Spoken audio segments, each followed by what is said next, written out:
Morning. Whoa, that'll wake you up. I'm Ann Friedman. I'm the founder of Planet Word and the developer behind the restoration of this marvelous National Historic Landmark, Franklin School.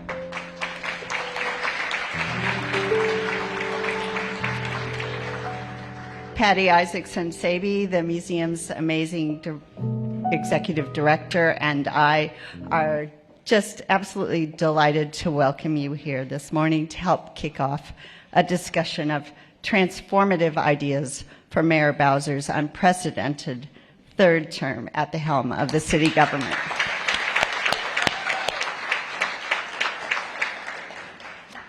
The mayor's transition team thought it would be particularly appropriate to hold this discussion about transformative ideas in a place that has been so vastly transformed thanks to the mayor's encouragement.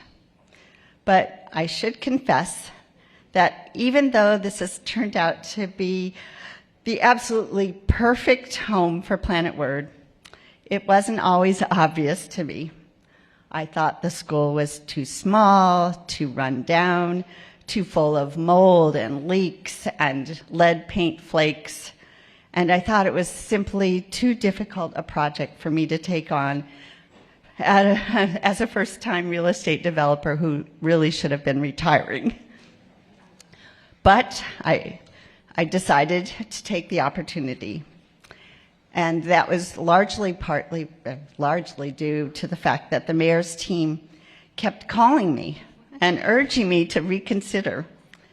They thought my proposed use of the building as a home for a museum of words and language would really work, that the high ceilings and spacious staircases lent themselves wonderfully to an experiential museum like I was considering. And there was a ground floor event space with a door right onto 13th Street that would be perfect for the restaurant that I was imagining. And there were spaces for classrooms and an auditorium, two must-haves on my list of requirements. And then there was that unused attic space. As long as we got rid of the pigeons and all the guano that they were dropping. And so here we are, and here you are, making use of a building that I thought I couldn't tackle, but I'm so glad that I did. Because the Franklin School has turned out to be a perfect site for Planet Word, with all those features I just listed, plus a history that perfectly mirrors a museum that combines learning and technology. And I also came to see that restoring the Franklin School would give me the opportunity to help transform a whole neighborhood of downtown DC, following in the footsteps of other civic leaders I admired like Abe and Irene Poland. And when the mayor won congressional authority to renovate Franklin Park, the neighborhood also got a revitalized green space right across from the museum, an additional free space for the community to gather in, and where they could enjoy nature and the sound of water flowing once again where an underground spring used to exist. But what I really want to tell you today is that it's not just the hardscape and the architecture that have been transformed over the past 6 years. Frankly, it's me too. I've grown in so many ways by having this opportunity to create and give back and foster community and bring a lot of joy to thousands of visitors. So for encouraging me to not shy away from a big challenge and believing in the sort of crazy new type of 21st century museum that I had in mind, I truly need to thank the mayor and her staff at DIMPED. Similarly, I hope all of you here this morning will promise not to shy away from pursuing your own big, audacious ideas.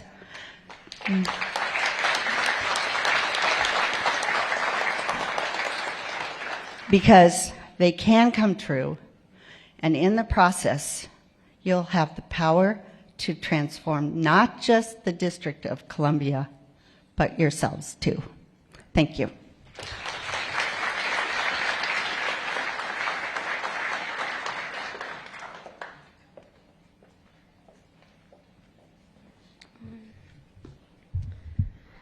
Good morning, everyone. Good morning. My name is Liat Kubari Sahai. I'm a senior at Cardozo Education Campus in Ward 1. I'm also a member of Student Government Association, as well as the Chancellor Student Advisory Board and National Honor Society, among other clubs and extracurriculars. I've been a DC resident only a little over a year, as I moved to the US from Ethiopia to join my mother, who has lived here for most of my life. I first came to Cardozo, or well, to the US, seeking better education. When I started at Cardozo in 2021, I knew I immediately wanted to have an impact and got involved in student government. It has been a great way to be in touch with the student body and learn about their concerns and priorities for our community. And I'm grateful to be a part of a wonderful school community with supportive, caring teachers who are helping us reach our goals and succeed inside and outside the classroom. Teachers like Ms. Galloway have helped me prepare for life after high school. Their guidance is the reason I have achieved all that I have so far and the reason I continue to work hard. The staff at my school saw potential in me early on. They urged me to take rigorous classes to make the most of my opportunities. In addition to academics, they also encouraged me to give back to my community through various service projects. At Cardozo, we are also embarking on a journey to redesign our high school's curriculum. It's an exciting process that is empowering student perspective and allowing us to reimagine the high school experience. Now, in many ways, today's forum and the Together DC process is an opportunity for all of us to think big and to reimagine the future of our city. And I'm excited to be part of those discussions today. We know, though, that big ideas are just a start. We also need bold leadership to make sure we achieve them, and that starts with our mayor. Now, it is my honor to introduce Mayor Muriel Bowser. Thank you.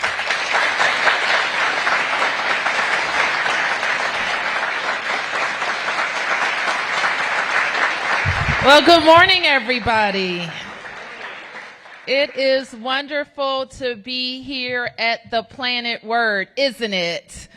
And I want to thank Anne for her visionary ideas, for her persistence, for working hard with us every step of the way, and being able to deliver on this wonderful destination and experience and addition to the cultural landscape of Washington, D.C. So let's please give her a big round of applause.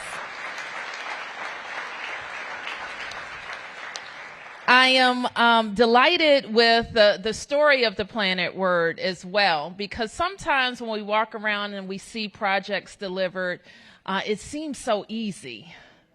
Seemed like it just happened, like it fell from manna from heaven. And we forget that big things don't happen by accident. I'm also reminded, and I'm grateful to all Washingtonians for giving us an opportunity to serve and to serve this long. Because one benefit of it is that we were able, when I came into office, to have a vacant, dilapidated, dangerous Franklin school. And in the course, a very short time in development and National Park Service terms, to transform not only this building, but the Franklin Park across the street, which has made this destination in downtown Washington among the most important corridors anywhere in the world, a different place to visit, to be entertained, to dine, to gather, have meetings, to experience Washington, D.C. So I am grateful not only for Anne's persistence, but of the creativity of my staff, in particular Sarosh Otpadwala, who would not give up on Franklin School. So let's hear it for our team. And I say that because he, in that process, is representative of 37,000 D.C. government workers who have been pushing hard, innovating, working hard, even in the face of some unprecedented things like the coronavirus, like some interesting political times and occupants of the White House, a racial reckoning, economic downturn that forced us to think differently about how we do business. And I really couldn't be prouder of all of you and proud of the work that we have done for DC residents. Now, having said that, they put me through a pretty rigorous interview process, right? And I appreciated it because what that process did was take me to some very serious conversations all across the wards of the District of Columbia, all talking to people of all backgrounds and beliefs about why and how we should proceed in the next 4 years. What they told me without equivocation was they wanted this to be a 4 years where we brought our city all the way back, that we looked at the things that the coronavirus put a pause on and get back to those things. They wanted us to focus on making sure that the government worked efficiently, worked well, that we were taking care of the basics. But for sure, they wanted us to continue to be a beacon and a protector of democracy, not only in our country, but in our world. And they wanted us to think of ways where we could expand that democracy and protect our democracy.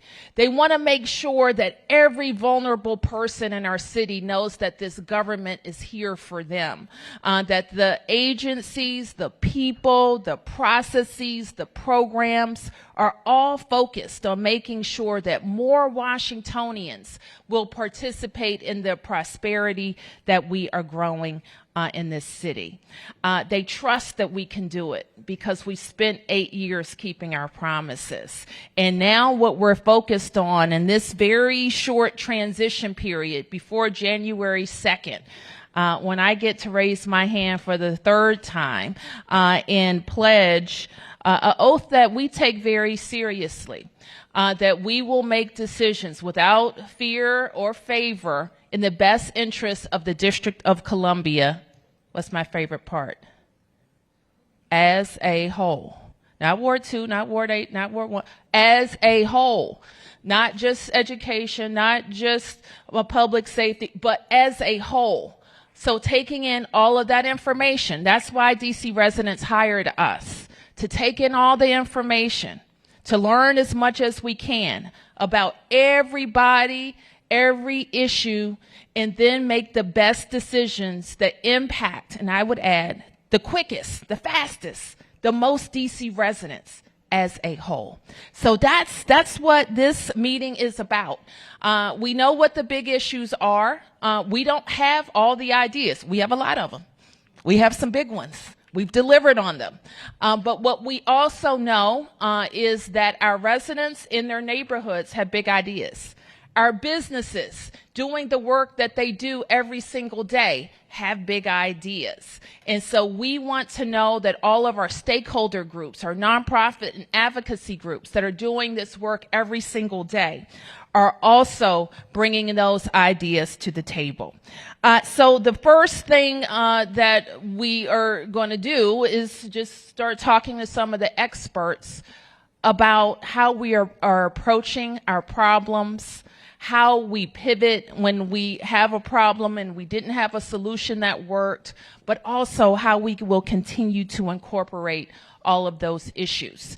Now, I want to tell you, we need smart people that like to work hard to help us.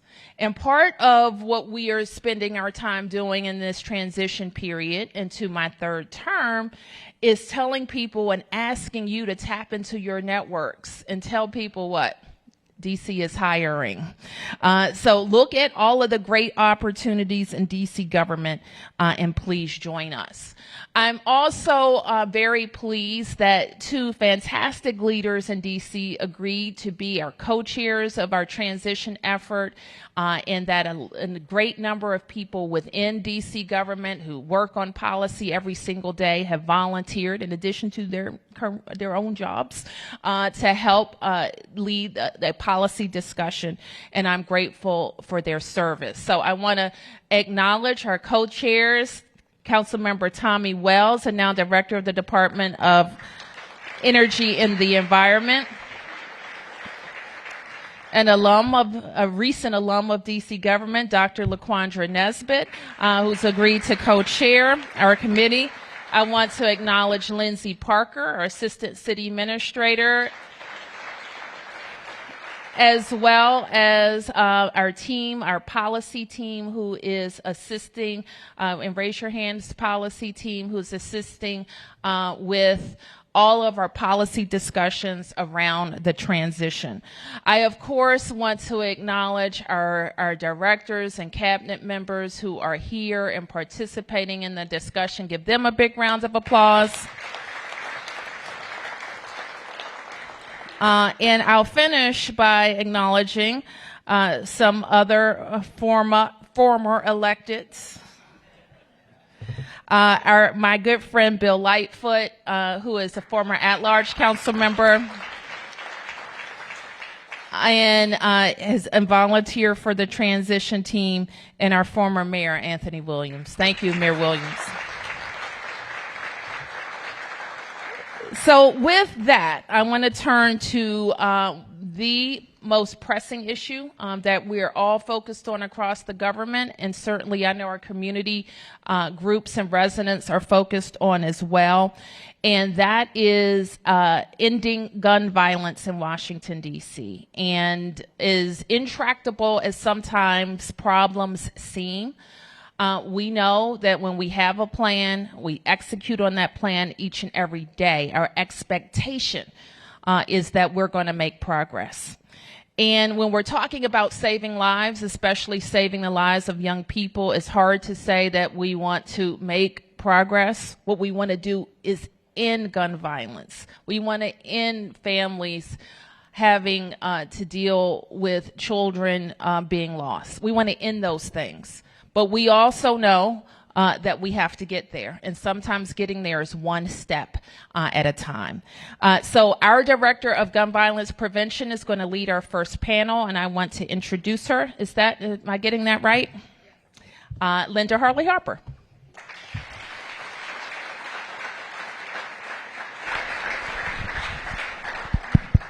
Good morning. Can everybody hear me okay? Okay, before we get started, there's a little housekeeping. If you have a chair that's vacant at your table, can you raise your hand, please?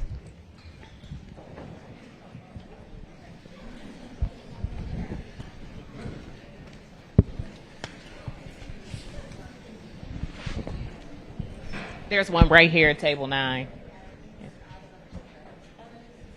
It's okay. It's okay. But it's okay.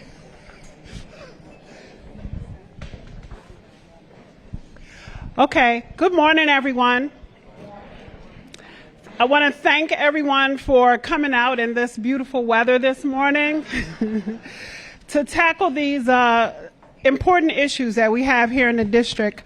I was relating to Ms. Friedman and her opening, and just want to say that the mayor does encourage and push us in challenging roles, and so I represent that.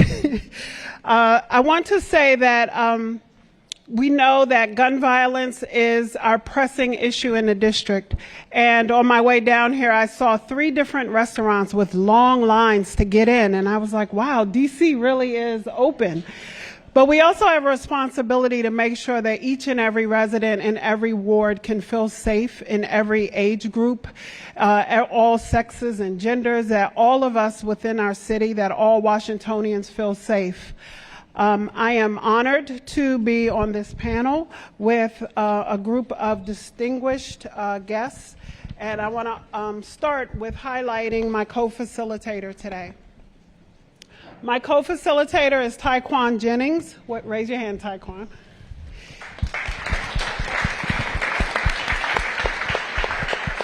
Taekwon is a Pathways graduate. He's a native and resident Washingtonian and a graduate of the transformational mentoring program known as Pathways that's facilitated by the Office of Neighborhood Safety and Engagement and in partnership with YAME and Dr. Waris Majid. Since his Pathways graduation, Taekwon has been employed at DC Doors as a youth advocate serving marginalized young people between the ages of 18 to 24 years old. He is a single dad and caring for his beautiful 7-year-old daughter. He's motivated to help the residents of the district as the son of a father killed by gun violence. Taekwon knows firsthand about the trauma caused by guns in our communities. His dad was killed in the very same community where the family resided together. Taekwon and his family suffered the trauma of losing his dad, who was the foundation of his family. His mom was forced to become the primary caretaker of the family, and due to financial challenges, the family's trauma and grief was magnified because the family was unable to relocate and was forced to reside in the same community where the dad lost his life, in the building next door to where the family resided. The result of the traumatic loss greatly impacted Taekwon's mother, who struggled with paying for the needs of the family, including housing. But Taekwon witnessed the strength and resilience of his mother, and despite her own grief and loss, she made the impossible always possible for her family. Taekwon's mom survived a society that did not offer her the help and resources that she actually needed. She found the strength within to become clean and sober and resourceful for her and for her 6 children. The failure to relocate the family following the tragic loss many years ago forced the family to relive the same trauma on a daily basis. He has been a witness to the lack of support and resources that actually get to marginalized communities and recognize the call of the streets. He knows that the streets can only lead to a jail cell or a grave. His growth and development has now driven for him to give back to the same community, and he wants desperately to help the next child and generation to teach them that there's a way out. The birth of his daughter had a profound positive impact on his life, and he recognized that the streets are not the way.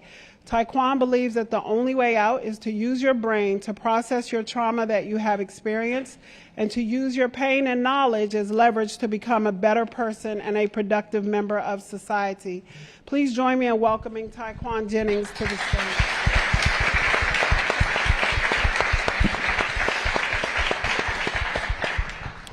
Thank you. I'm also joined by Dr. LaQuandra Nesbitt, who I personally believe is going to go down in history as helping to lead our city through COVID in a way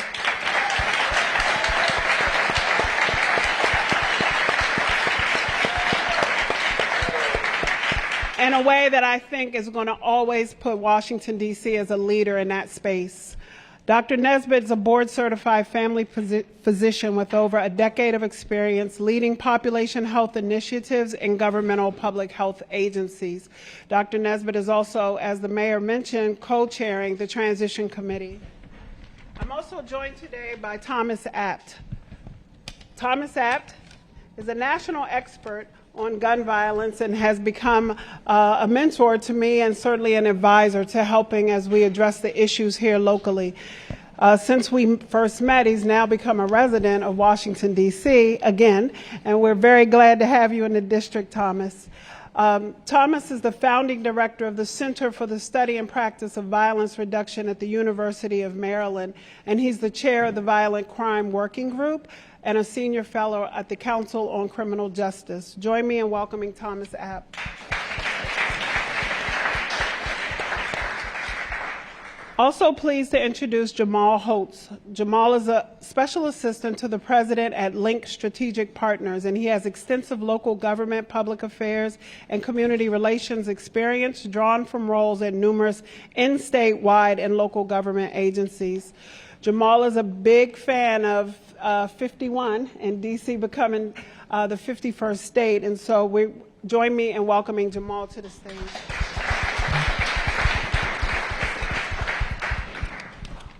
We're going to start with our first question, and Taekwon, I'm going to turn it over to you. Dr. Nesbitt, can you talk to us about how you see gun violence as a public health crisis? Yes, thanks, Taekwon, for the question, and I'm glad all of you showed up for this important discussion. And as we facilitate this discussion, it's going to be really important to hear from you as well.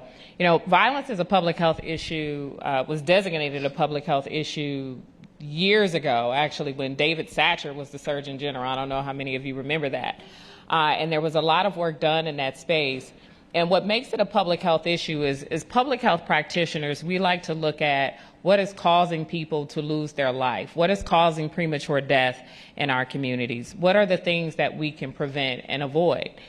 And when you really look at the rates of homicide, suicide, often due to gun violence, they are at the top of the list for certain age groups. And when we lose people in those age groups, in particular African American men, black men between the ages of 18 and 34, we lose so much, right? So we lose the ability for them to achieve their full potential, to contribute to our society in a number of ways, in terms of socially, in terms of financially. All of that becomes missing. And it has significant impacts, as Linda mentioned with Taekwon's story, on other people who are survivors of that act of violent crime. When you think about public health approaches to violence, we want to make sure that people understand that public health is a discipline, right? People go to school for it, they train in it, they get degrees in it. And public health approaches to violence really is about how do we take our data, how do we listen to people and understand what the root causes of violence are, and then how do we develop effective solutions to that end. I know it's not uncommon for when people hear public health approaches to violence, they think about providing more health services, in particular behavioral health services. But it's so much more than that. In certain communities, when you're doing your assessments and you're saying what is really the driver of these violent acts, what are the reasons why this is occurring, you may discover that some people require some behavioral health supports, but it's more likely that a person who has a mental health condition would be a victim of violent crime than a perpetrator of violent crime. We also know that when we start looking at some of the root causes and some of the impacts of violent crime, we see trauma. Trauma has behavioral, emotional, social, and physical health impacts. And so that becomes extremely important for us to be able to understand whether you're a clinician treating a patient, whether you're someone in Linda's seat trying to put together effective solutions. You really need to be able to understand the holistic impact of community. And community trauma, which is when these acts of gun violence occur, create a state of hypervigilance for many people who are living in that community. And we want everyone in the District of Columbia to be able to feel safe in every space and place that they find themselves in. That's critically important. We want you to feel safe in your home, we want you to feel safe in your workplace, and we want you to feel safe when you're out enjoying all of the great amenities that this city has to offer. So undoubtedly, gun violence is a public health issue. You can address it extending beyond looking at health organizations and behavioral health organizations to address it. It really is a holistic approach trying to figure out what those root causes and root drivers are. Thank you, Dr. Nesbitt. Thomas, the next question is for you. Can you talk to the audience about what you're seeing around the country related to gun violence and what should be DC's very next steps? Sure. First of all, thanks so much to the mayor. Thanks to you, Linda, and thanks to all of you for being here. It's a real privilege. I see a lot of parallels between what's going on in the rest of the country and what's happening right here in the district. In the rest of the country, homicide has declined this year, year to date, compared to last year, about 4.7%. Here in the district, it's down 6%. That's good news, but given the high homicide rates that we had during the pandemic, we all know that we have a long way to go, and that we've got to do even better. Here's the challenge that I see. A lot of people, and I think it's understandable and and commendable in many ways. They want to think big about this issue. They want to think about eradicating poverty. They want to talk about eliminating guns and lots of other big, complicated, long-term structural issues. And those are incredibly important, and we do need to think about those, and we need to think about those hard. But we also need to think small. Now, what do I mean by that? What I mean by that is in every city, and that's including DC, gun violence is victimizing and being perpetrated by a surprisingly small number of individuals who count for a disproportionate amount of the violence. Here in DC, it's about 200 individuals, 500 at the most. They're overwhelmingly men. They're about 29 years old on average, and they've been involved in the criminal justice system. They have about 11 arrests on average. How do I know this? Because we've done a problem analysis and examined every single homicide in the district over 2 years for 2019 and 2020, I believe. So what I want to say is that the success of the city in the near term, as the mayor said, we have to approach this with urgency, save the most residents, the most lives right now.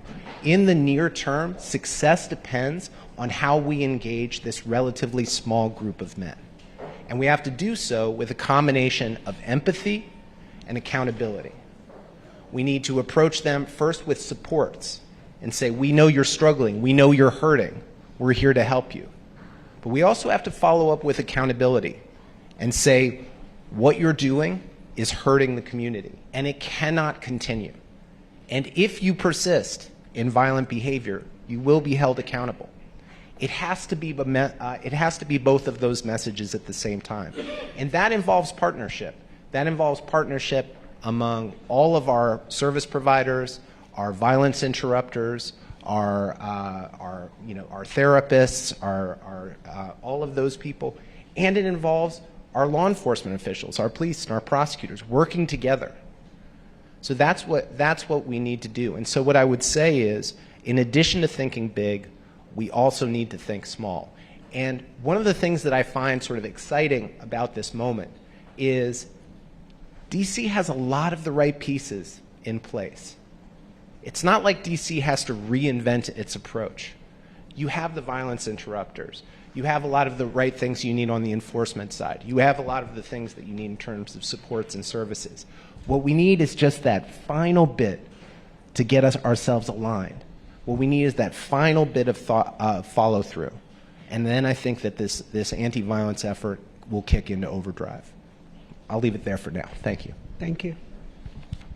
Mr. Jamal, what's the value of statehood as we try to solve gun violence? Thank you for that question. I know many of you were like, heard everyone else's background, like, what is this guy doing on the panel who's focused on statehood? But you also have to understand that if you care about gun violence or any other issue that we're talking about in this room, the intersection of DC statehood, it's an intersectional issue. When we're talking about how do we actually achieve some of this stuff, when we pass legislation here locally, it's ensuring that it has to go through the halls of Congress. We shouldn't have to go through the halls of Congress, right? And there was a point made earlier about congressional autonomy. We don't want Congress to have oversight over the things that we know that we have to deliver here for DC residents. People in this room know DC values better than anybody else in the halls of Congress. So when we're talking about being a state, it's also talking about how do we deliver on the issues best for DC residents here locally, because we know what we want best here locally. Dr. Nesbitt raised a great point around that gun violence isn't just a Department of Health or a DC Health or a issue. It's about how do we make it an interagency issue. The mayor a few years ago, maybe it was a few years ago, launched through CFSA the Family Success Centers. These centers were focused on how do we provide wraparound services from every government agency to be able to serve in communities where we saw gun violence was pretty prominent. So how do we approach that, not just here locally, but also ensuring at a statewide level that we have the tools to pass legislation that often doesn't get overturned by Congress? We've seen this before, where Congress threatens to overturn many of our local laws that we want to see here implemented here in the District of Columbia. So when we're talking about gun violence, also think about ways that we can act as a state, act more as a state and not be restricted to the halls of Congress and the people who aren't from here to actually be able to serve on behalf of our residents. Thank you. So we have an ambitious agenda today, and so as much as this is something we could talk about on and on, I'm going to wrap this up, but I want to say that a community meeting is probably one of the things that I enjoy the most about my job, and I'm really looking forward. What we all know is that the government does not have all of the answers to gun violence, and we need your input.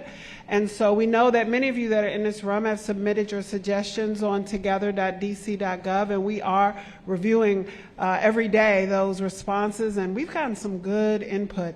But we're also looking forward to today. We're looking forward to this in-person dialogue about gun violence, and we're looking forward to your ideas and thoughts and suggestions about our direction moving forward. And so with that being said, we're going to wrap up this panel. I want to thank my panelists. Taekwon, I want to thank you for sharing your very personal story, but also you represent what happens when you invest in young people, and we have made an investment and you have shown up, and thank you for that.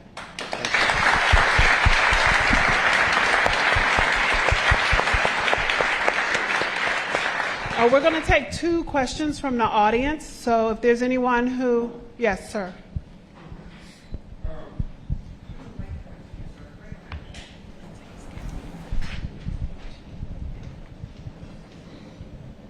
Good morning. Good morning. Al Swells, Washingtonian, Ward 4. I think a lot what's been said is very important to the conversation. The only problem I have is this, and I think the theory of long-term and short-term solutions was great. And that when you talk about there's only 500 people, the 200 to 500 people that may be causing some of the most violent crimes in our city, and there should be some type of targeted way in which we go after those individuals to try to either turn the curve the way in which they can, the community feels more safer. That would be fine, in my opinion, if across the board everything on the other side was equal. When you have a community who's not employed by himself, in other words, when you have a black community that's employed by people who don't look like them, when you have the businesses, which are only 20% in DC and 80% by somebody else that don't look like blacks, then that becomes also a problem too. And that's a short-term issue that can be solved. When you can employ your own community and make sure your own community is safe and have the resources and everything that needs in that community instead of have to go to somebody else in order to gain economic advantage, then that's a short-term solution too that can be solved. Tell me, I would like the panel to tell me, how can we solve the other side to make things a little bit more equal in this city for blacks? Because it seems to be the unemployment rate in DC for blacks is 24% and for whites is 2%. So right there is not fair. We're 47% of the population, but we're the lowest on every other economic status in the city. That's not fair.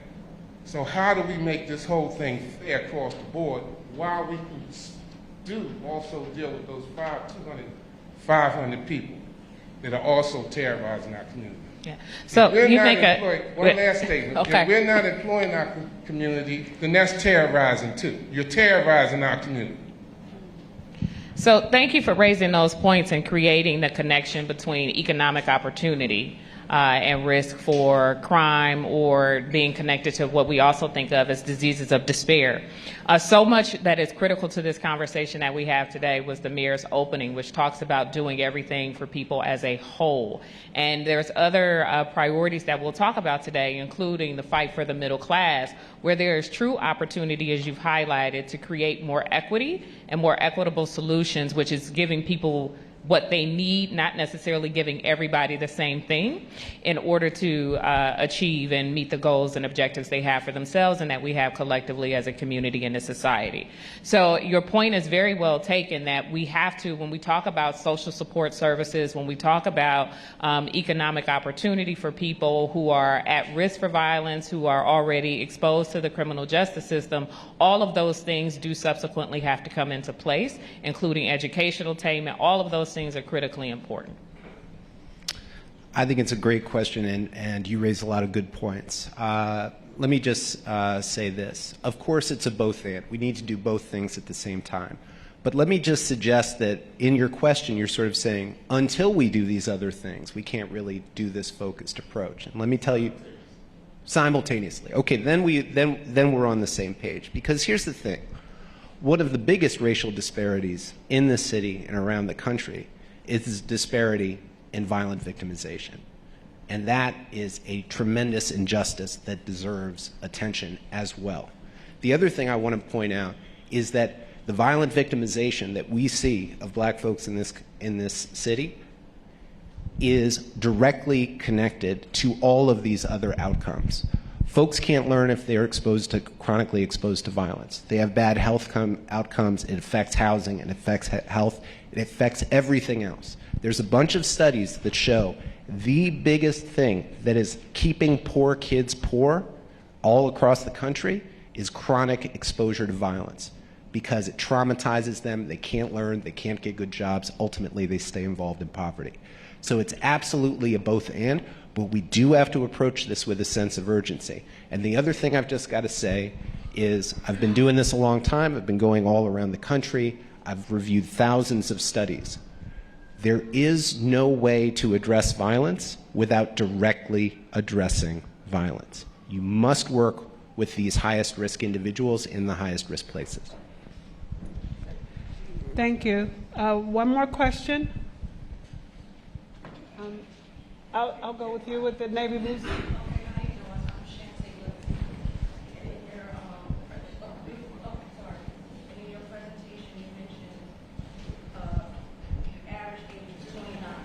But you failed to mention the race. So when you go to accountability, the assumption is that you're talking about the black male or female. Why there was no identifiers as to what race that was? Because when we look, the assumption is that you are talking about the black man, as he would be led to assume, what are you going to do to affect the whole? Because Mayor Bowser said, well, there's a whole, and within whole, there are holes, H-O-L-E-S. And how do we fill those holes to combat violence in our inner city? I think it's very much the same answer, which is that it has to be a both and. You do violence reduction work right alongside your efforts to eradicate employment disparities, housing disparities, education disparities. You have to do both, but they should be complements to one another, not substitutes to one another. One of the things I see all around the country is this very understandable impulse to say, well, we'll focus on the violence, but first we've got to deal with this. First we've got to get all the guns off the streets. First we've got to get everybody jobs. First we've got to fix the schools. We can't wait. We have to do both at the same time. And I think the people who are directly impacted by this deserve a both and approach, deserve a all of the above approach. And so that's what I'm suggesting here. Okay, we're going to wrap up. Thank you so much to the audience. Oh, I'm sorry. My name is Aquarius Von Goshry. I'm a former commissioner of the District of Columbia Housing Authority. Gun violence impact over 80,000 residents in my community. Sir, I'm here to give you a recommendation. In this narrative in which you want to discuss gun violence, I highly recommend that you contact Ronald Hampton. Ronald Hampton had a very effective program called the Community Monitoring Program. It's a workshop, and I'm a graduate of that program. That program says that gun violence need to be taught between 3 and 5-year-olds in daycares and in your schools. Education and terminology. Children need to learn that it's a constitutional right for me to bear arms, and I do not want that right taken from me. First and foremost, this conversation need to be talked to the heel, because who makes the gunpowder? Who makes the gun? If Congress don't buy into your model of gun violence, all we will do is continue to talk. We need to take the models that have been successful, tweak them out. We don't have time. You know what models have been successful throughout this country. So what you do is you get those people, because you don't have time to be talking. You get a group of those people, tweet out their models, they're still living. Bring that model back to us, and then you tell us the numbers of lives that have been saved, and we incorporate it narratively. And then the mayor needs to list who is her, like I constantly keep hearing the terms, who are the violence interrupters? Please put them on the internet and their phone numbers so we know who they are. Thank you very much. Thank you very much. With that, I want to just acknowledge that the Office of Gun Violence Prevention is located within the Office of the City Administrator, and I want to acknowledge City Administrator Donahue back in the back, and I want to ask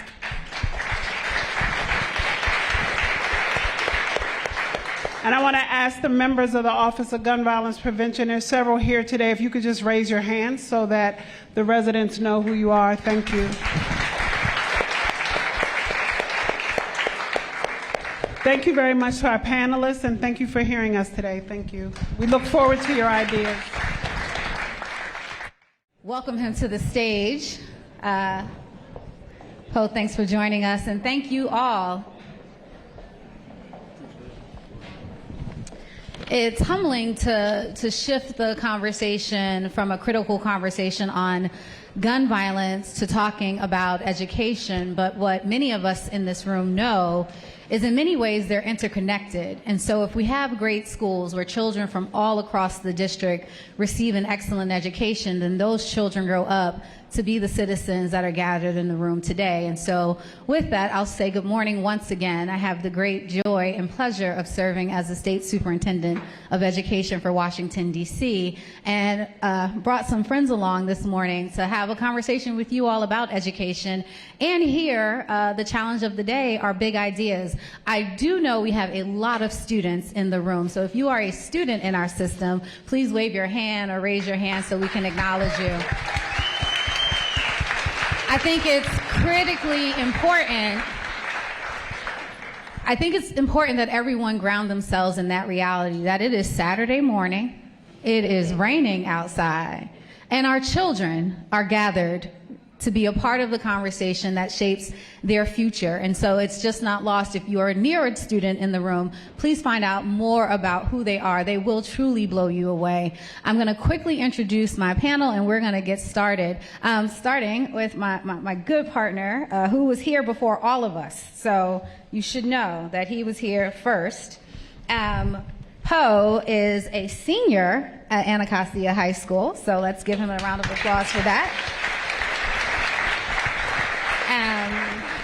Poe is a student athlete. He plans to attend an HBCU next year. Not only does he play varsity football very well, he has an impressive 3.2 GPA. And he looks forward in majoring in accounting. And so when we first met this morning, I said, Poe, where have you applied to school? He said, oh, no, Superintendent, let me tell you where I've been accepted. I've been accepted to Norfolk State. I've been accepted to, I said, oh, we out here with options this morning. And so thank you for joining us this morning and helping us be a part of the conversation. I always wonder when we have panels about education, but we actually don't talk to students. And so I'm grateful that you're here with us. Next up, we do have the CEO of the Education Trust, Denise Ford. Thank you so much for being here today. It was important as we talk about education in the district that we ground ourselves in the reality of what education looks like and sounds like across the country. Denise has had several roles. I'll just list a few. She's been the Vice President of Policy and Leadership for the Leadership for Educational Equity. She has had numerous roles in the federal administration, prior Deputy Assistant Secretary and Acting Assistant Secretary in the Office of Planning, Evaluation, and Policy Development in the Department of Education. But Denise is here as a Washingtonian and also the proud mom of 2 DCPS children. And so thank you for leading the country and also trusting us with the education of your children. Last but certainly not least, when we kicked off our panel, we acknowledged members of the Transition Committee who have been along with our team and our mayor as we think about big ideas for the next 4 years. And so I'd like to introduce you all to Maura Marino. She is the co-founder and senior advisor at the Education Forward DC, where she served for the last 6 years as chief executive officer. Thought it'd be great to have Maura join us as she looks at all that's occurred over the last 8 years and gives us some challenges for what we should do as we think about the future. She sits on several boards of schools across the district, and she has a BA from Columbia University, Stanford University, got it right. And she calls the Shaw neighborhood her home. And so thank you for being with us today.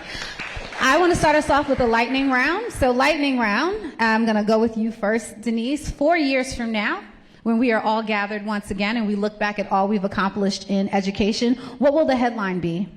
The headline is going to be that we did it across our entire education system from early childhood to higher education, and that we reduced and eliminated all achievement gaps. Oh, well, all right. Right out the gate. Maura, what will the headline be? I'm inspired by Denise, and I'll just say that I want the headline to be that DC is leading the nation in equity and excellence for all of our young people, and particularly our Black and Latinx students.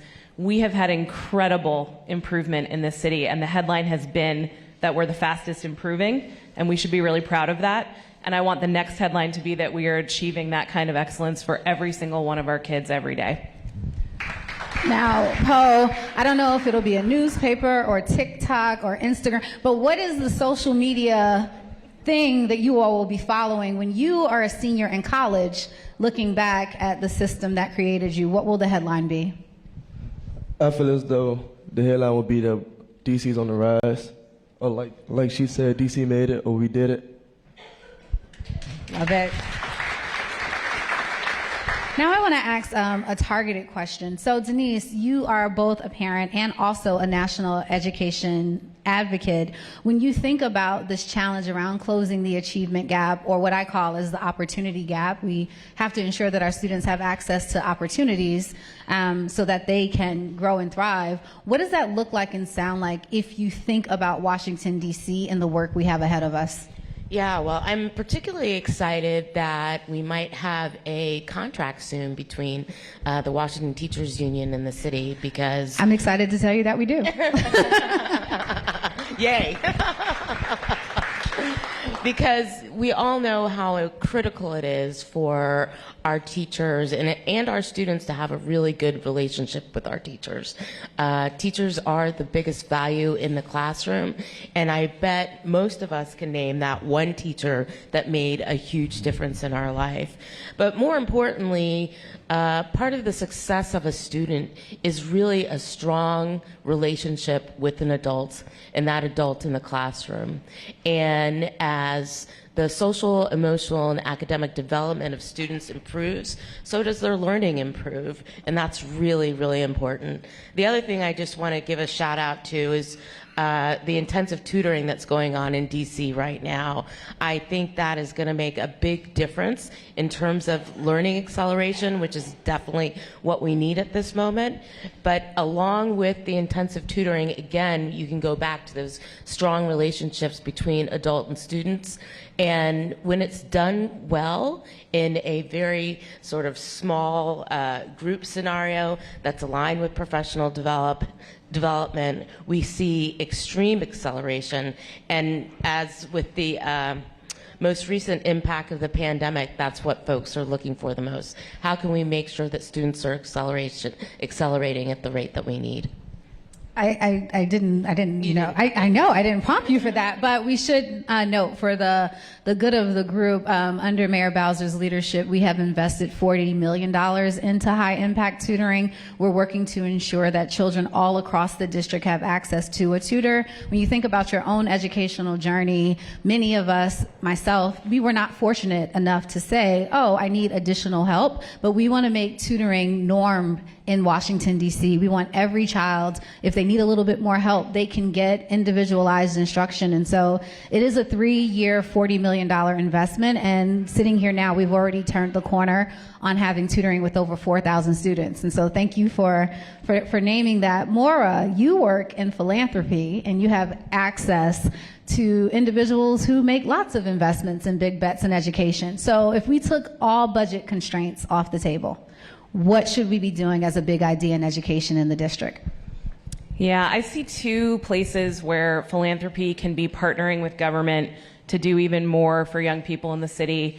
And I think the first starts by listening to our school communities, to students like Poe, to students who are in the room today, who I hope we'll hear from at the table discussions, and understanding what each school community needs and then differentiating our support because of that. We have over 200 public schools in the city, and each one is a vibrant and dynamic community. And I think if you talk to students and families and educators, what you would hear is something a little different in each of those schools. And so what we can do as a community is then match our policies, our accountability mechanisms, the funding we give to schools, including private funding, but absolutely public funding, to match those circumstances and to make sure each school community is getting what they need. So in school communities where for years students and educators and families have been saying, we can do more for our kids, we know our kids are capable of excellence and we're not yet delivering that, we should be making sure our best teachers are in those schools and that those teachers have every support they need to be successful. In school communities that are pursuing Montessori or computer science or language immersion, we should make sure that, again, the policies and the support for our teachers match those focus areas. And that the school leaders have the flexibility and the support that they need to in turn support their community. I think the second idea I have where I think philanthropy can play a role in work that's already well underway at DCPS, but I think can be expanded across the entire city, is on whole child development. And what I mean by that is making sure that as a system we see twin goals of supporting students' mental health alongside their academic success. One is not a means to another. Both are equally important and equally valuable so that as students like Poe are on the threshold of graduation, they feel ready and prepared for their future in all the ways that they need to be prepared. And so I think in order to do that, again, it goes back to teachers who have deep, deep relationships with our students and are really the front lines of mental health. I think going back to the conversation we were just having about gun violence prevention, we put so much on our teachers to know our young people, and often they're the first people to see the impact of trauma in the classroom and on students' families, but they don't always have the tools they need to be supported of what do I do in that situation and how can I reach out. So we should be thinking about the role that our teachers play in whole child development, and also about the school models, the way the school day is scheduled. It's everything. It's not just about what a teacher can do in an individual classroom, but it's about how the entire school environment fosters support for students' mental health alongside their academic needs. So those are the two things that I think philanthropy could be a part of as government pursues those kinds of aims. Thanks, Maura.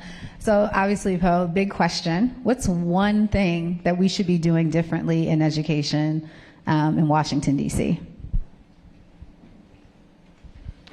I feel like one thing we could do differently for DCPS education, we could add on like lessons about life. As far as we could teach how to file for taxes. we could start teaching these students, like, because there's life after school, after college, and even after sports, there's gonna be life. So And I feel like students need to learn how to like write letters, like cursive, because they don't teach cursive no more. So I feel as though like it should be like life lessons taught in school, or even like driving. We should have driving classes in school instead of the kids got to go out on their own, do it on their own. I feel like that's something they should help students do. Thank you. Before we wrap, we do want to open it up to the audience. So I saw a quick, okay, so who's helping here? Because I'm not going to get in trouble. But I did see your hand first. So if we could help with microphones, that'd be great. Oh, you have a question from the overflow. Oh, right, we're in church now. Okay.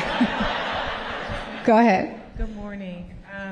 Thank you for mentioning that it's Saturday. My name is Alicia Dorsey. I'm from Ward 7. It's Saturday morning. It's raining, and I dragged half of my children out here with me. She looks so happy. I am a mom of four for all DCPS students. As I mentioned, I live in Ward 7. My children, however, are in school in Ward 3. I am here to speak directly. I have a proposal that I've already written, shared with the Deputy Mayor of Education as well as the Chancellor, but really wanted to make sure that I got an opportunity to express my concern to the Mayor directly. There are no top performing schools in my ward, in Ward 7, none east of the river. There are over 2,600 children who leave east of the river every single morning, traveling to Northwest and all over the city, looking for higher performing schools. It is a challenge, it is frustrating, it is disappointing. I call us contortionists because we have to contort our lives to ensure that our children get the best of what the city has to offer. This is not a condemnation of the schools east of the river. I value our teachers. Some of the strongest teachers I have seen live are working east of the river. I think they have to be strong because of the challenges that the students face. I'm so pleased to see Poe here today. I actually visited your school yesterday and met with your principal, Hay, to talk about the proposal that I have in front of the city. I'm a CPA. I certainly honor your commitment to his taxes. Here. Yes, about taxes and teaching children all the importance, but really I am here to advocate for selective schools east of the river. We are desperate. We need them, and we need you all to help us. In addition to that, I believe that it's causing overcrowding in the Northwest schools. I have reached out to many of the parents that I know in Northwest. They're supporting my proposal because we have so many children who are actually some out in the open, but also in hiding, trying to get into top performing schools east of the river. My children are being faced with challenges of, being ashamed of where they live because they are displaced. We are viewed in some spaces as traitors east of the river because we have left, and infiltrators in Northwest. We don't have a home, and we need a place for our children. So I'm just here to speak about that. Thank you. Thank you. Is there another? Oh, thank you so much, Ben. Thank you. I'm in Ward 4, and my children are products of DCPS. They went to Shepherd, Paul, and graduated from Banneker, I'm proud to say. But my question, I'm a health professional, retired, but when we talk about education, we have to talk about nutrition. DC has a lot of food deserts. Children can't learn if they're not properly fed. So I wanted to know, in your educational plans, how do you do that? I mean, it's evident when schools are closed and summer's out, we have to provide food for children that don't have food. And you can't think and you can't learn. So how does that figure in your educational plan? Thank you. Well, I guess that goes to me. So I mean, I would say one thing that's true before the pandemic, continued through the pandemic, and even now today, we provide free breakfast and lunch at every DC school across the system. It's a significant investment of the mayor to ensure that those resources are available. If you are a parent, you may have filled out your free and reduced lunch form at the start of the school year, but we in Washington, DC, as a part of our plan, cover any gap. So every child every day has access to food. And that's something you noticed during the pandemic. We talked about like who were the unsung heroes of the pandemic. It was all of our food service workers and individuals who every single day packaged food. I think a lot of us learned quickly how to make sure that children were not food insecure. The Secretary of Agriculture was at one of our schools recently acknowledging DC's work once again. I would say we do have a lot to be proud of. Our work in food nutrition, our work in early childhood. We actually have increased enrollment in Washington, DC. It's the highest enrollment that we have. DCPS currently has over 50,000 children. That's the highest enrollment DCPS has had since we started tracking enrollment. And so I do, want to make sure we acknowledge just the tremendous pride we should have in our public education system, and can assure you that our children are not food insecure when they're coming to school. Where are we? I have one more question Okay, 'cause from our overflow room, and then I'm definitely going to come to you at the next panel, if that's okay. I apologize. Okay. I want to make sure that we're including our overflow guests who are downstairs in the auditorium watching us live. I'm like, should we wave, hey, overflow? We should wave. Okay. Yeah, definitely. So it's Miss Bernita is down there, and she's in Ward 4. She's a DCPS parent, and she broadly asks, how are we making sure our curriculums across elementary school, middle school, high school are working to prepare students for both graduation and then kind of to Poe's point, success after school in life? That's another good, it's a work that we are currently charged at with OSSI. We are revising our social studies standards for the first time in 20 years. And in those standards, we are adding items around financial literacy. How do you manage some of the items that Poe was referencing? How do you function both as a citizen? And one of the charges from our state board was making sure our students deeply understood their positionality as it relates to being in Washington, D.C., the history of this great city. What does that mean as you are growing up, graduating? And so the standards hopefully will be released for public comment before Christmas. And so we hope all Washingtonians will give us feedback to make sure that we're delivering on content that makes sure that our students are ready when they leave our doors. Dr. Grant, one more question from a student. This is your panel, and so I'm going to get in trouble, but I'm going to own it. Go for it. Hi, my name is Nevaeh. I can hear you. My name is Nevaeh Costello. I'm currently in the 10th grade. I go to Friendship Collegiate Academy. I have a 3.6 GPA. Yes, ma'am.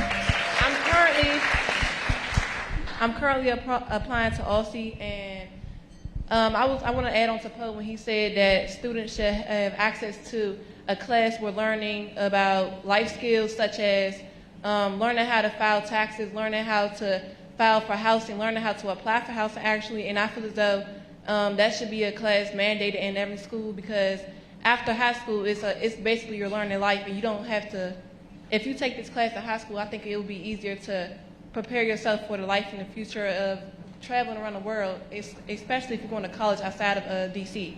So I feel as though you said that we should take action on that, and how would you take action on that if you was to? Let's give. I feel like you all know all the work ahead. So the big idea, particularly from the State Education Agency, is revising our graduation requirements. And so we're hearing directly from our students that they do want reading and writing and math, but they also want access to courses that will make them life ready. And so that is going to be a conversation we're going to engage with everyone in the coming months. As part of our first 100-day plan is to start the conversation on graduation requirements to make sure that we're delivering the demands from our students and making sure that they're ready. Lindsay, one more question. All right, on this side. Oh, goodness. No, I just wanted to jump in because I love these questions. I love the energy around schools. I love the big idea we heard. I love that you've already submitted it, that you're talking to schools about those ideas. And a top on our list and in our work that we have done is to try to make sure that every child has a quality seat to go to. And we want children to be able to go to school closer to home, and we're always looking for ways to make sure that school options are present in every part of the city. So I hear you. And every time that we are in a room like this where people are talking about hour-long commutes to get their kids to school, we're always trying to work on additional options. So one thing, for example, that we've done in Ward 7 and other parts of the city is really invest in early education. We've been able to open the old Randall Highlands that we know will be a quality start and feed the elementary schools and go all the way through. We're also open an advanced technical center, or we will, in Ward 7. That is taking advantage of a building that's not being used, but also it is allowing kids from all schools, not just one, but all schools, to have that advanced and quality programming that is training kids to be ready for college and career.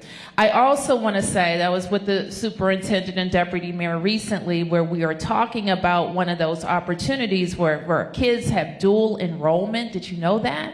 That you could go to a DC public high school, also go to college, get credit at college, and learn life lessons. And part of what I want to say to the young people who are here is, first, thank you for being here. Thank you for your ideas. We're listening, and we're listening very, very closely. But we believe that all of these experiences, we want you to be able to learn those life lessons too. And I heard you. Cursive? You hear it? I heard. He told me this morning I've got my marching orders. I'm about that. I know, ma'am. Okay? Yeah, that's important. But it's also like, this is why we've invested for many years in kids being able to go abroad. We heard our young people say that there are a lot of jobs in transportation. Being able to drive is important, and being able to understand finances. But this is also what I hear, that we need to be able to support families around this too.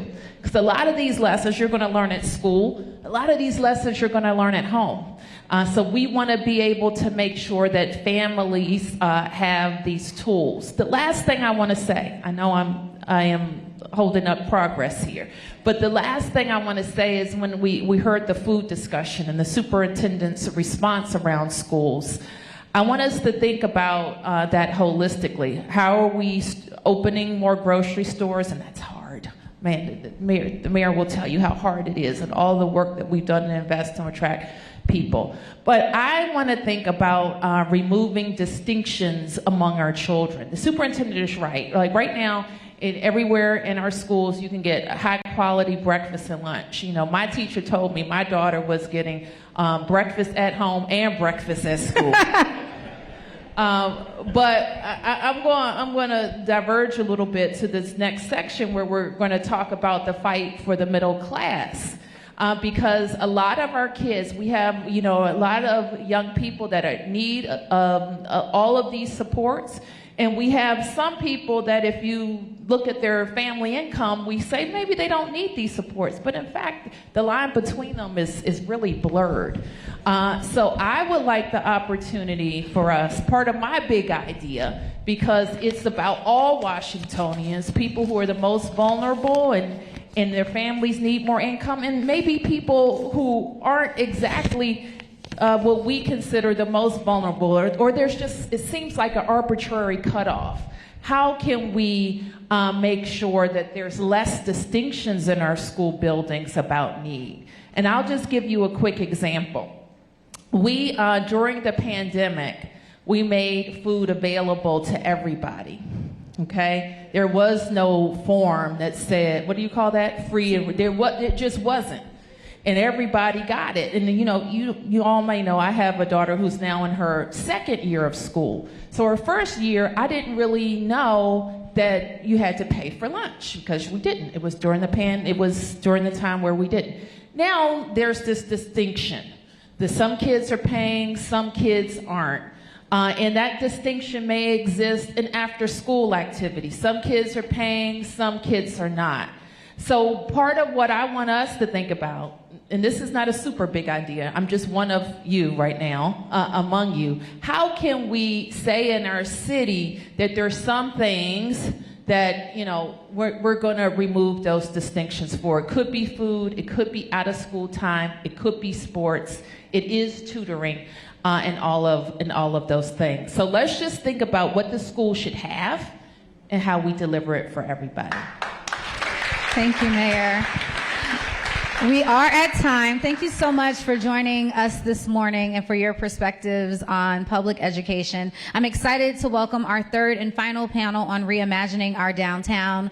Your panel moderator is Anita Corzart, who serves as the Director of Office of Planning, and your esteemed panelists are Mayor Anthony Williams and Dr. Perry, Senior Fellow at Brookings. Thank you all.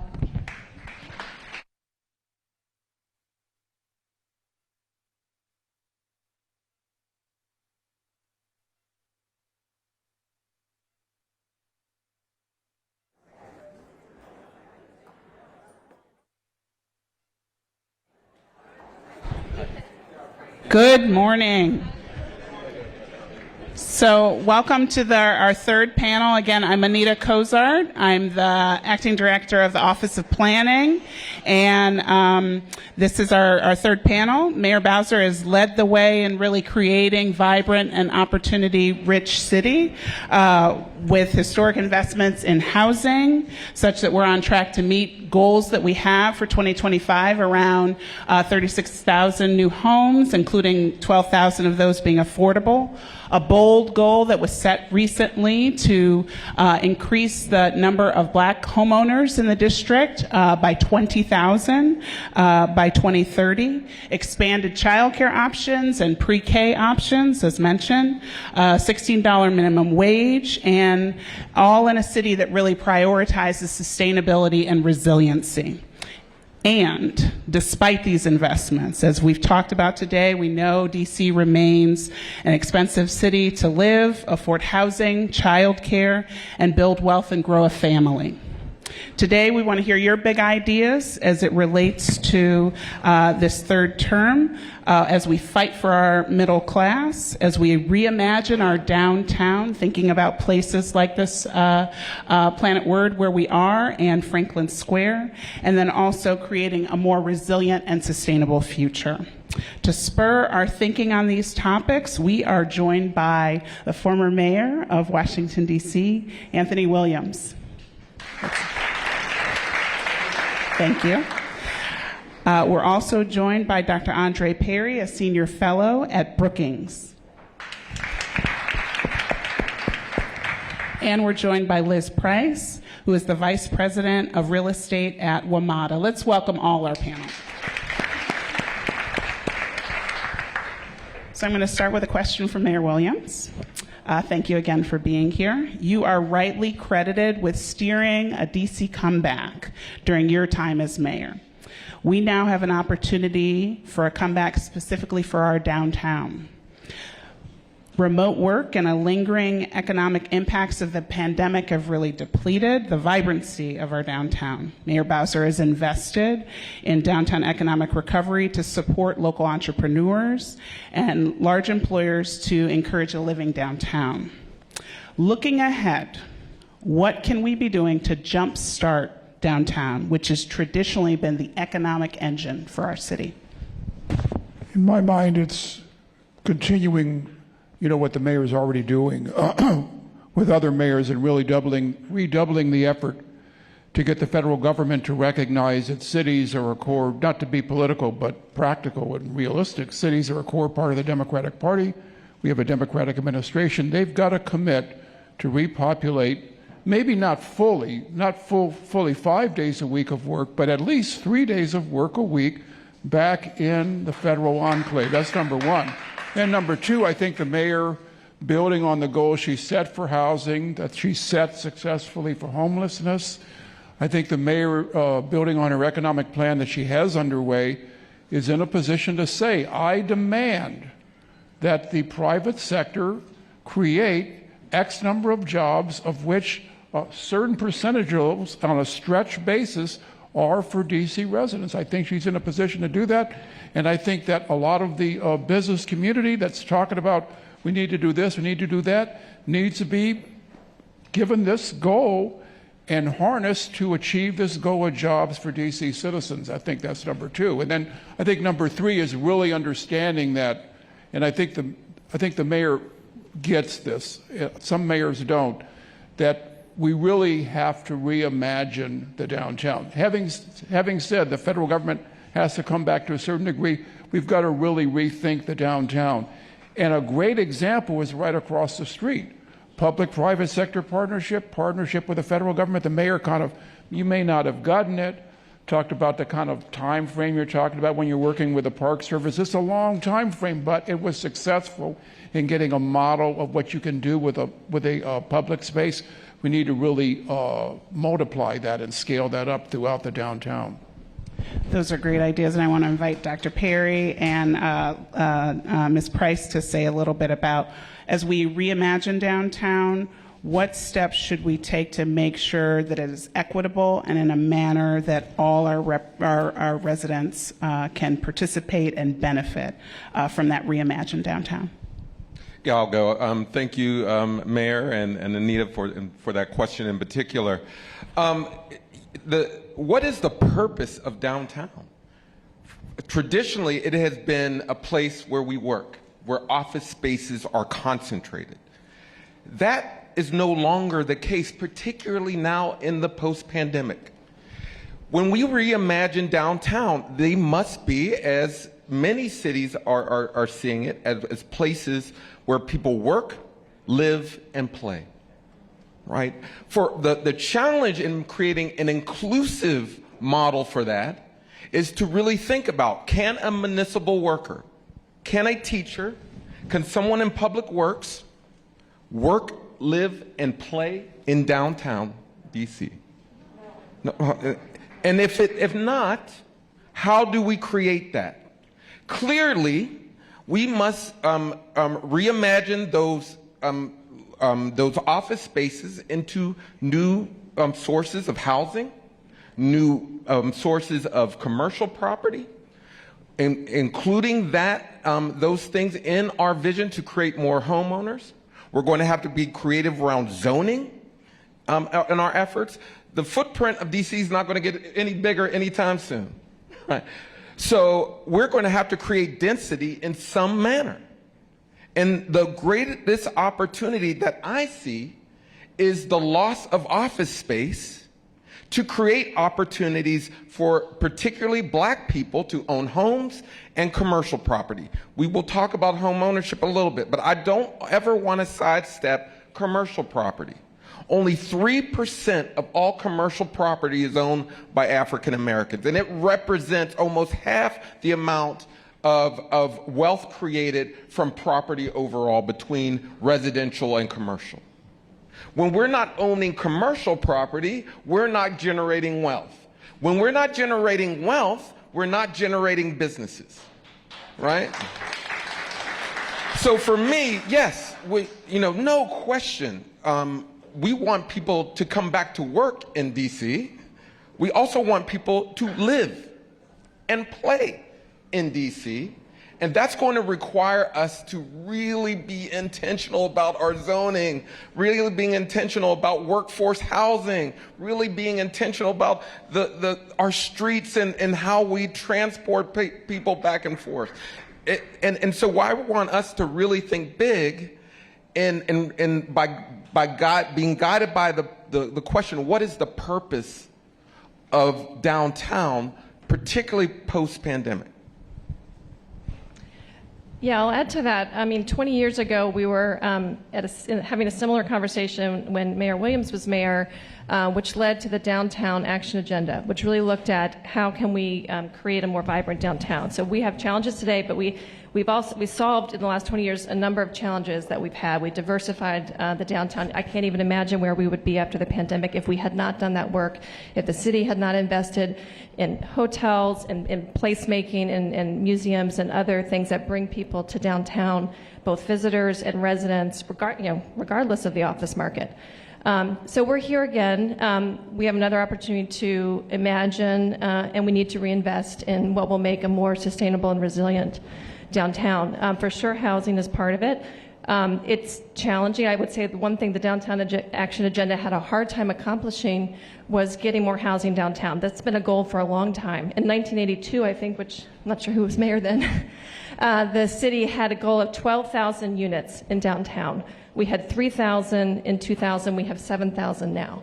So it's been difficult, and that's because the office market has been so strong, the values are so strong, it hasn't made economic sense for property owners to convert. The tide is shifting, but it is still a very complicated equation. So it's going to take a lot of public investment, incentives, and concentrated effort, both public and private, to make that happen. But we have a better opportunity now to do that than we have ever had. If you think about the FBI location downtown on Pennsylvania Avenue, 2 city blocks, you could fit 2,000 or more housing units in that one location. That would, it's almost half of what we have in downtown today. So we have huge opportunities, but it's going to take big investment. And for you, Dr. Perry, I want to shift to thinking about the middle class. Your scholarship really highlights data and a perspective about how structural racism and it really impacts the economic well-being of Black middle class households. Many district programs are oriented towards supporting our residents to really break into the middle class, some of the goals that I had mentioned earlier. What should we be thinking about as it relates to our Black and brown middle class residents who want to continue calling DC home? Yeah, without question, we do need to increase home ownership. Without a question, whenever you talk about business, you should be talking about home ownership. Most people start their businesses using the equity in their home. A lot of people know me from my work on housing devaluation, where we found homes in Black neighborhoods are underpriced about 23%, about $48,000 per home, about $156 billion in lost equity simply because of the composition of the neighborhood, Black being Black. And so not only do we need to increase the number of homeowners, we need to make sure that the value on those homes are what they should be. In addition, we do talk a lot about the supply side of housing, making sure we have greater density, more affordable units. But we also need to talk about the supply. We need to have a strong conversation about wages, particularly among municipal employees. And we need to have a strong conversation with the nonprofit sector. I just had the opportunity to tour Atlanta's downtown with John Legend, and we saw a church leader pastor convert essentially a church with not the greatest or in terms of number, in terms of the congregants there, but they're converting the space into affordable housing units. And so we're not going to nonprofit our way out of this. We're not going to profit in government our way, but we're going to have to do this together. We're going to have to convert these, again, these office spaces into housing and other social services and things like that. But that's just going to take, as you mentioned, a sizable level of subsidy to do it. But we can do it if we have the intention, because I always bring this up. I never liked the word placemaking. It's a kind of a verbal waffle because places already exist. It's really about who are you making the place for. And so we need to build housing for residents who are underrepresented. And so we need to increase Black home ownership, brown home ownership, given the opportunities that present themselves.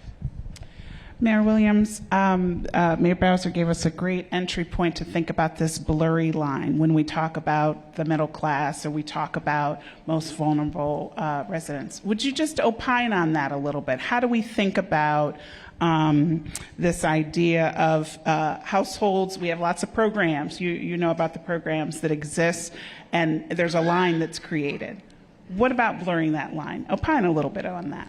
No, I agree with everything that's been said about we need two things at once. We need growth and we need to make it inclusive. And the two are not, and the thing, you would think the two are at tension, but actually we've learned a lot about downtown development. We've learned a lot over the years about neighborhood development. I don't want to relitigate what we did, but we've learned a lot about what to do and what not to do. And we can now create communities that are vibrant, robust, economically powerful communities that are inclusive. It's not an either or. And in the downtown, I think there are a lot of buildings where I think like the two farmers talking to one another, you know, it's like shut the tractor down, it's sucking up mud. I think some of these buildings we are not going to work to convert. We're going to have to make the investment to rethink parts of blocks or maybe even whole blocks. The federal buildings, maybe they need to come onto a kind of BRAC process where they're not repopulated by the federal government. We have to do a lot of thinking about what to do about that. But the important thing is we can provide growth. I talked about jobs and demanding that part of those jobs be part for our people. Certainly equity has got to be, we've got to do a much better job than we've done over the last 40, 50 years for equity for our businesses, no question. And I just wanted to add these development entitlements. When folks are going through the process of getting a project approved, we have got to have more teeth in the sort of community benefit that they're going to have. If downtown is going to prosper, so must the commercial corridors in neighborhoods. So I think there should be, and wisely so, I'll just comment on what you're saying. okay, there should be an emphasis on growth downtown. I mean, lots of cities are doing this, but we have not across the nation really seen the connectivity to community development overall. That's it. More sessions like this between leaders, in my world, the business community, and communities, actual discussions between them in shaping the framework for projects and the projects themselves, as opposed to right now, developers talk to a community, reach an agreement with the community, with the ANC to do a project, and then we wait 8 years while someone who doesn't even live in DC is holding the project up. That's not good. You know, let's do all that, just spend overtime working with actual communities on all the things we're talking about, and then with assurance, get the projects going. Can I just add? Let me ask you a third question and you pull in that answer. Yes. Want to really hone in on this piece around place, right? Ms. Price, you have focused your career on the power of place, right? And opportunities to transform places, whether it's north of Massachusetts Avenue, the Wharf, and now thinking about creating transit-connected places through your work at WMATA. So as we look to the future, what are our opportunities to leverage that power of place? Yeah, great. I think, you know, DC is such a great example of how you can leverage place, both for economic development, but also equitable development. And again, I think it's important to sort of look at what we've done and also use that as inspiration for kind of how we go from here. Over the last 20 years, we talked about the diversification of downtown. There's more to do there, but we've also diversified our entire city in terms of creating hubs of activity and investment, beyond downtown, beyond the core, into neighborhoods, and there's a lot more work and opportunity there. But that didn't happen by the market alone. I think a great example is the Anacostia waterfront. Next year will be 20 years when Mayor Williams released the Anacostia Framework Plan, which created a vision for how this river could connect the city and create economic development opportunities, housing opportunities, recreational opportunities for all of us, as well as attract people into the city. But the vision was important, the plan was important, but the market was not going to deliver that vision in that way. It needed all of us, the city, all the leaders here over the years that have contributed in terms of creating the zoning, creating the tax incentives, and the other investments in infrastructure that created great public places, which are generating millions in revenue for the city. So that is, I think, a great model. It's really about public-private partnership, and this city has a lot of great leadership and vision, and has had the resources in the past to make those investments. And one thing I want to go back to our previous conversation is the link between downtown and neighborhood investment. We cannot lose the sight of the fact that 30% of our district budget is created by commercial property taxes. And so we do not want to let that go. We do not want to sort of, really diminish that. Obviously, realities are changing. We need to diversify, but that is an important fuel for investment in neighborhoods. And so we need to be mindful of that. In terms of future opportunities, I think on the Anacostia River, there's still work to do and opportunities. If you look at RFK and Poplar Point, two great places for additional, investment in destinations, both regional destinations as well as local, and really ensuring that east of the river neighborhoods are connected, better connected to the river and the benefits that are there. But it's not just the river that has been a dividing line. I mean, there's highways and other boulevards that create distance and dangers, quite frankly, to neighborhoods. So I think opportunities along North Capitol, New York Avenue, both for improved public space and designing for human scale development, as well as adding housing to places that have been maybe typically industrial or institutional. At Metro, we have opportunities as well to contribute, we think, to the vitality of the city. We are in the midst of transforming parking lots that we own at several stations in the district into what will primarily be housing opportunities. I think the challenge there, and it's not just at Metro, it's across the city. The city's done a great job of increasing zoning in many places to encourage housing in the right places. But right now the market in many times won't build the maximum that we've allowed them to build. And so we really have an opportunity and need to incentivize more housing in the right places, which will also generate more affordable housing. Great, thank you. So, yes. Can we get a... A microphone is coming to you. Thank you. Do you feel that businesses really want a livable downtown when the buildings that they are constructing are not designed for people to live or for work? The buildings are, the principal issue is plumbing. Those buildings are not designed as far as plumbing for people to live, but for people to work. So do you think businesses, developers really want, are in sync with the city's goal of making downtown livable when the buildings themselves are not structurally designed for that purpose? So I'm going to have us answer that question. I want to take these two questions, and then we'll answer all three of them together. Anita. First. What? I'm sorry? I'll tell you when the questions are. Oh, okay. First. She's been waiting for two panels. Okay. Okay. Ready? Yes. All right. First of all, I'd like to thank our illustrious mayor for giving me the opportunity to speak. Let an elder speak. I'd like to thank you for looking out for us old people during the pandemic. You made sure that we had food and clothing and shelter. And you know what? I haven't heard anybody mention anything about love. What's up? I thought love was the greatest of these. Linda Holly Harper, thank you for the opportunity to come and talk about my adventure at New Beginnings. When I went down to New Beginnings to have Thanksgiving dinner with the young residents there.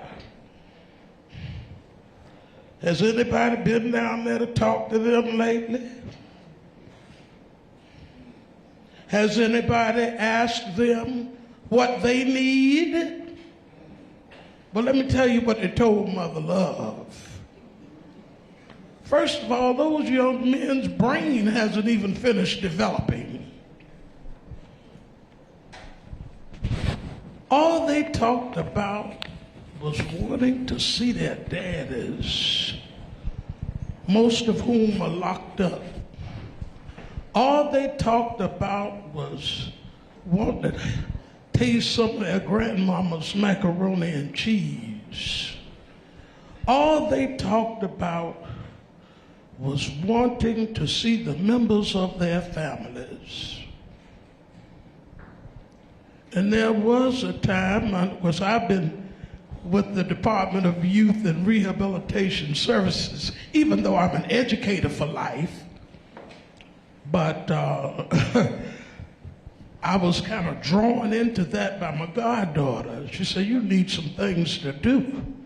You need to spread some love since you mother love. I got some places where you can do that. We got parents of incarcerated youth who need some love. Oh, and by the way, I'm glad this panel is here because I want to thank Anthony Williams. You know, your mama was one of the first persons to speak at the Washington Middle School for Girls, of which I am the co-founder. Your mama came.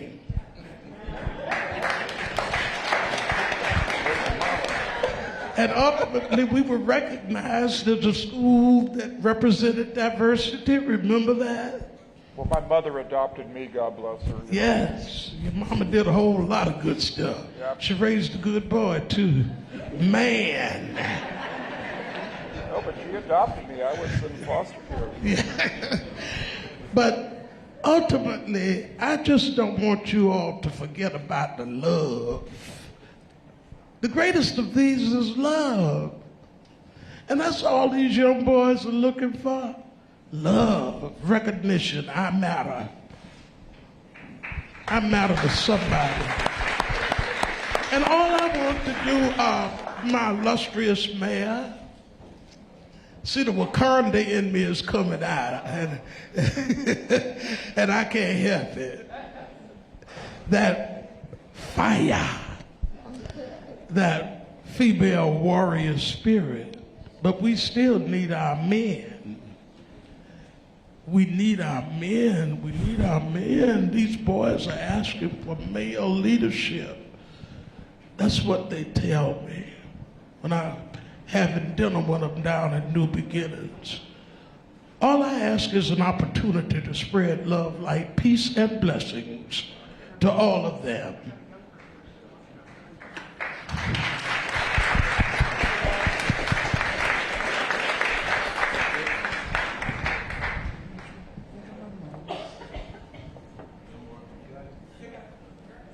Wait, y'all can hear me? Okay. Good morning. My name's Jordan Ralph, and I'm a junior at Friendship Collegiate Academy, and I had a question along the lines of sanitation and cleanliness. And I wanted to ask, what steps are we taking in order to improve downtown, but also as our community as a whole? And the reason why I want to ask that is because when you are in a clean space, you operate better. And then with that being said, how can we push for a more clean DC? So let's take both of those, this piece around the building types and also clean and safe. Liz, do you want to opine on both? I'll start. Well, just start on clean and safe. I think, the city benefits greatly from a business improvement district environment here, where many of the neighborhoods around the city have nonprofit organizations that are funded by local businesses and property owners that actually do exactly what you said, which is keep the streets clean. And so I know the mayor and the city have been very helpful in expanding that to main streets and other corridors. So I think there's an infrastructure in place, but probably is needed in more places. To your question about sort of the building type, I think that's exactly what Mayor Williams was also highlighting. Not every building is going to be suitable for conversion. And so it's not really about what do building owners want. They want their buildings to be productive, and it's what's feasible. And so some buildings are older and the values have dropped such that it makes more sense to convert, but others are really going to have to be either demolished or completely redeveloped. And so it really depends on the building, specifics of each building. And we need tools to help accommodate new ideas for different buildings and different opportunities. I think that's why it's important to Professor here. For the downtown supports the economy. High income earners support our tax base. They pay a huge percentage of taxes that go into the programs we expect. Commercial real property pays huge amount of taxes. do the programs and support the communities that we expect. But there's also got to be the connections that you're talking about in terms of investment, in terms of jobs, in terms of people living and actively leading those communities. So, Thank you. So we. Are you a professional? Good afternoon, everyone. I am reading a question on behalf of June Freeman and Margaret Wong, who are sitting here. Dear Mayor Bowser, we, the deaf senior citizen community, need a center place instead of each wards in 1, 2, 3, 4, 5. They're all hearing. We moved to DC in 2020 from Connecticut, and now since 2 years, we've been invited to their events, but it's very difficult to communicate with them. We've been very frustrated as DC's deafblind senior citizens are isolated in their home, no place to go for socializing together. They're waiting and dying. It can't wait like this. We're over 65 as of today. We don't want to be like them. Please take action on this as a top priority in 2023. We love DC. We don't want to leave before the services are established. Thank you.